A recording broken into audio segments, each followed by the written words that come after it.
एक परदेसी जो बाहर जाने वास्ते तैयारी शुरू कर देना पहले दिन तो उन्होंने पता होंगे मैं इत्थों चले जाना, मैं अपने सारे प्यारे छड़ जाने ने, पर वो फिर भी नहीं रोंदा।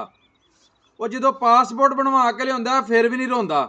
जो अपने कपड़े सवांदा, अपना बैग लिया, वो माँ भैन घर च बैग पैक करदियां ने, वो तैयारी करदियां ने, लो फिर भी नहीं रोंदा। जो घरों टुरन लगदा उदों भी नहीं रोंदा। जो एयरपोर्ट ते आखिरी मुलाकात अपने प्यारिਆਂ ਨਾਲ करके टुरदा तां भी नहीं रोंदा। जहाज हज़ारां फुट बुलंदी ते जाके उड़दा वे, उत्थे बड़े बड़े वड्डियां दे दिल हो जांदे ने कमज़ोर, पर वो फिर भी नहीं रोंदा। वो बाहर चला जांदा, उत्थे जाके आप ही खांदा, आप ही पकांदा, आप ही उठदा ते आप ही सौंदा, आप ही अपना बिस्तरा विछांदा ते आप ही चुकदा। कोई बंदा उहनूं काम ते घल्लण वाला नहीं हुंदा।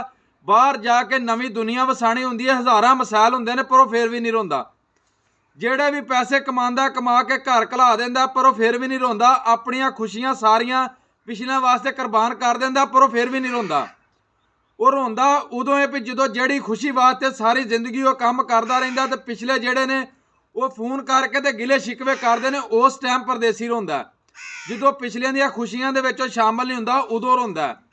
जो पिछले फोन करके ते घर दियां लड़ाइयां दसदे ने उदों रोंदा। जो पिछलियां नूं फोन करन ते सिर्फ उदों ही करदे ने जो पैसे मंगने होण, उदों रोंदा। परदेसी जिहड़ा उहनूं पिछले रवांदे ने, अपने कम्मां नाल नहीं रोंदा, अपनी मजबूरी तो नहीं रोंदा।